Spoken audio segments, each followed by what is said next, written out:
दोस्तों, नमो बुधाय, जय भीम। मेरा नाम सतीश बौद्ध है। लंबे समय के बाद आपके बीच में फिर से आया हूँ। एक नए मुद्दे के साथ आया हूँ। विषय गंभीर है। गंभीरता इसलिए है क्योंकि ये जो विषय है, ये भारतीय अर्थव्यवस्था से संबंध रखता है। इसलिए भी गंभीर है क्योंकि आम जनमानस से यह संबंध रखता है। मैं उम्मीद करता हूँ कि भारतीय राजनेताओं को इस संबंध में गंभीर चिंतन करने की आवश्यकता है।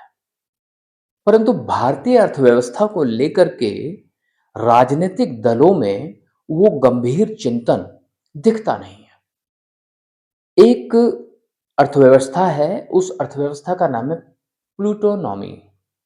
प्लूटोनॉमी कैसी अर्थव्यवस्था है, इसका गरीब के ऊपर क्या असर पड़ता है, इस संबंध में मैं आपके बीच में बात रखना चाहता हूँ। मैं बताना चाहता हूँ कि प्लूटोनॉमी एक आर्थिक प्रणाली को प्रदर्शित करता है, जिसमें अधिकांश संपत्ति जो होती है, वो समाज के एक छोटे से वर्ग के पास होती है, या ऐसा कहो कि जो आमदनी हो रही है, जो संपत्ति इकट्ठी हो रही है, वो कुछ लोगों के पास जाते हैं, जिससे वह धनाढ्य वर्ग बनता चला जाता है। या यूँ कहो कि देश की एक बहुत बड़ी अर्थव्यवस्था जो होती है, वो चंद लोगों के हाथ तक ही सीमित रह जाती है, जबकि बाकी आबादी आर्थिक रूप से सीमित रह जाती है।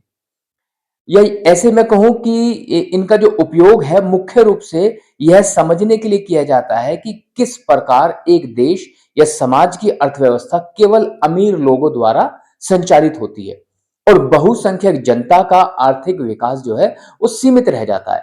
मतलब चंद लोग ही होते हैं जिनके हाथ में सारी आर्थिक शक्ति होती है देश की। तो ऐसी जो व्यवस्था जब बनती चली जाती है तो उसे प्लूटोनॉमी कहते हैं।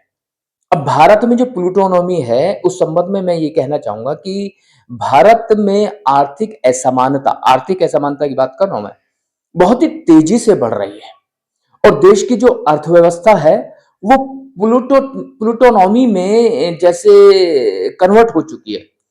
मतलब एक बहुत बड़ा हिस्सा ऐसा है, जिसके हाथ में देश की एक बहुत बड़ी संपत्ति है।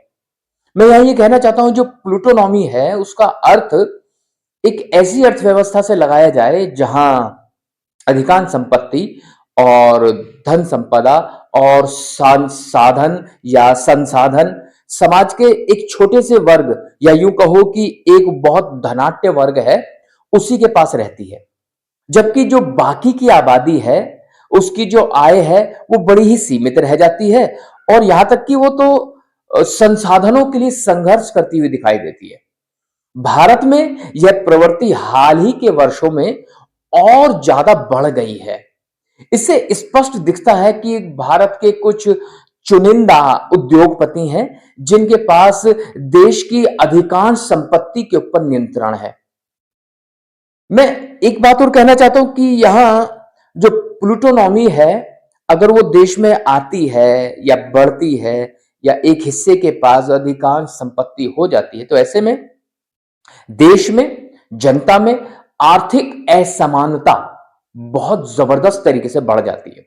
समाज की जो संपत्ति है और संसाधन है, वो कुछ लोगों तक सीमित हो जाता है, कॉर्पोरेट जगत के हाथ में चला जाता है, उद्योगपतियों के हाथ में चला जाता है और जो जनसाधारण है, सामान्य व्यवसाय करने वाले लोग हैं या सामान्य नौकरी करने वाले जो लोग हैं, उनके हाथ में वो आर्थिक शक्ति नहीं रह जाती है।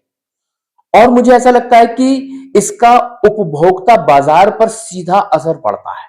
जैसे बड़े व्यापारी या बड़े व्यवसाय और अमीर वर्ग के जो लोग हैं, वो बाजार की दशा और दिशा निर्धारित करते हैं, क्योंकि वो ही प्रमुख उपभोक्ता होते हैं। मतलब कैसे कहूं मैं कि अगर कोई एक ब्रांड बनता है, तो ब्रांड में भी लेट्स से कि यूं तो कार 6 लाख रुपए में आ सकती है, 7 लाख रुपए में आ सकती है, जो आपकी आवश्यकता को पूरा कर देती है। लेकिन एक धनी वर्ग ऐसा होता है जो लग्जरी को पसंद करता है। तो वो लग्जरियस लाइफ जीने वाले जो लोग हैं, वो समाज के अन्य लोगों को भी प्रभावित करते हैं। तो उनके मन में भी ये भावना पैदा होती है कि काश उस तरह का परफ्यूम मैं इस्तेमाल कर पाता, काश उस तरह की शर्ट मेरे पास होती, काश उस तरह के जूते मेरे पास होते, काश उस तरह के घर गाड़ी मेरे पास होती। तो इस तरह से उपभोक्ता का जो बाजार है, उसे ये बड़े-बड़े व्यापारी प्रभावित करते हैं और फिर बड़े-बड़े जो व्यापार हैं, वो इन्हीं के हाथ में होते हैं। वो जिस दिशा में बाजार को ले जाना चाहते हैं, उस दिशा में बाजार को ले जाते हैं। ऐसे में ये जो धनाढ्य वर्ग के लोग होते हैं, ये सरकार की नीतियों को, टैक्स की प्रणाली को और जितने भी रूल्स एंड रेगुलेशंस होते हैं, उन सबको प्रभावित करते हैं, जिसकी वजह से उन्हीं के पक्ष में निर्णय लिए जाते हैं। उदाहरण के तौर पर कि अडानी को व्यापार करने के लिए ऋण मुहैया करवाना या उसके लिए नियम, कायदे, कानूनों में परिवर्तन कर देना। जैसे राफेल अनिल अंबानी की कंपनी को दे देना कि आप इसका मैन्युफैक्चरिंग करोगे रिलायंस डिफेंस लिमिटेड करके, जबकि भारत में HAL पहले से ही उपस्थित थी, लेकिन उनके लिए ये काम किया गया। मतलब जो मुकेश अंबानी वाली रिलायंस है, उनका कोई भी शिक्षा से लेना देना नहीं है, लेकिन रिलायंस प्रीमियर इंस्टीट्यूट को जो है प्रीमियर इंस्टीट्यूट कहकर उसे 1,000 करोड़ का अनुदान दिया गया, या यूं कहो कि जो है 15 लाख करोड़ के अमीरों के कर्जे माफ कर दिए गए। तो ये जो नीतियां हैं, इनको ये धनाढ्य वर्ग के लोग प्रभावित करते हैं। ऐसे में मध्यम और निम्न वर्ग के लोग जो हैं, वो धीरे धीरे कमजोर होते चले जाते हैं आर्थिक रूप से। आम जनता की जो परचेजिंग पावर है, क्रय शक्ति है, वो धीरे धीरे कमजोर हो जाती है, जिससे वे आर्थिक विकास का पूरी तरह से लाभ उठा नहीं पाते। फिर उन्हें राशन में मिलने वाले चंद किलो गेहूं और चावल के ऊपर निर्भर रहना पड़ता है। और फिर सरकार ऐसा महसास कराती है कि वो कितना बड़ा एहसान गरीबों के ऊपर कर रही है। तो ये जो प्लूटोनॉमी है, ये प्लूटोनॉमी पूरी तरह से देश को बर्बाद कर रही है। और अगर एक बात और रह गई जो मैं भूल गया बताना, इसके ऊपर राजनीतिक असर पूरा होता है।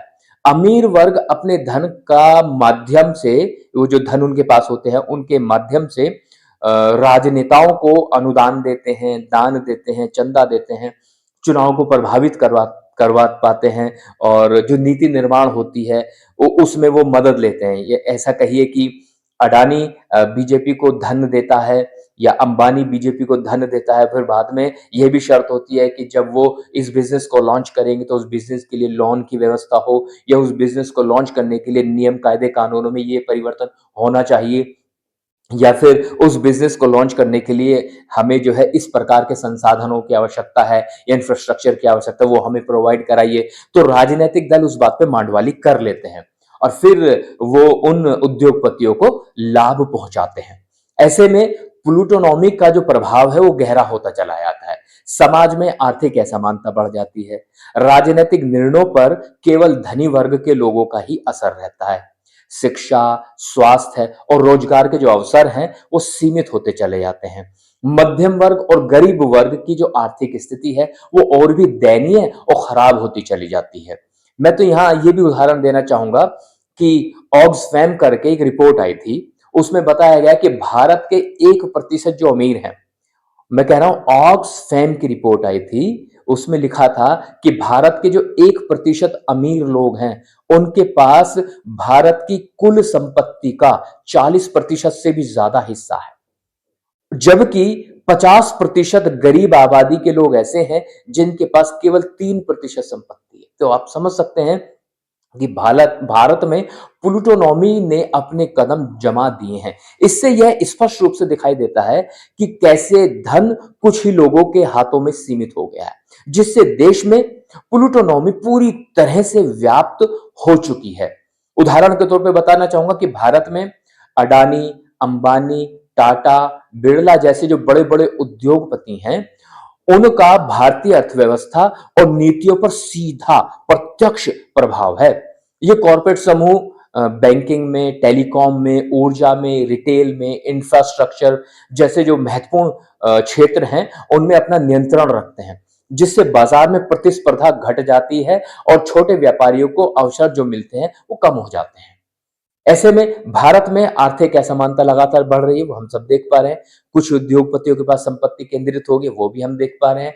जबकि एक बहुत बड़ी आबादी है जो गरीबी में जीवन यापन कर रही है, वो भी हम देख पा रहे हैं। तो ऐसे में मैं ये कहना चाहूंगा कि प्लूटोनॉमी एक ऐसी आर्थिक या अर्थव्यवस्था हो जाती है जो अमीरों के हित में ही काम करती है। जो समाज में असमानता को बढ़ाती है। इससे बचने के लिए हमें केवल और केवल समाजवाद का सहारा है। हमें समाजवादी विचारधारा को अपनाना पड़ेगा। बाबा साहब डॉक्टर भीमराव अंबेडकर जी के बताए हुए मार्ग पर आना पड़ेगा, जिससे हम धन का असमान वितरण को नियंत्रित कर पाएंगे। ऐसे में समाजवाद ही एक अकेली कुंजी मात्र बची हुई है जो बीजेपी को मुंह तोड़ जवाब दे सकती है, और इस बढ़ती हुई प्लूटोनॉमी को रोकने का काम समाजवादी अर्थव्यवस्था ही कर सकती है। अब देखिए ना, भारत में जिस तरह से पूंजीवाद ने अपनी जड़ें काबिज की हैं, पूंजीवादिता में भी प्लूटोनॉमी ने जो अपनी जड़ें मजबूत की हैं, उसके पीछे जो सबसे बड़ा कारण है वो ये है सरकार और कॉरपोरेट जगत, या यूं कहो राजनीतिक दल, सरकार और कॉरपोरेट जगत, इनमें आपस में साठगांठ बनती है, तो तब प्लूटोनॉमी का जन्म होता है। मैं उम्मीद करता हूं कि मैं अपनी बात को आप तक पहुंचाने में कामयाब रहा हूंगा। इन्हीं शब्दों के साथ मैं सतीश बौद्ध आपसे भी से विदा लेता हूं। फिर किसी अन्य मुद्दे के साथ, गंभीर मुद्दे के साथ आपके बीच में उपस्थित रहूंगा। तब तक के लिए जय भीम।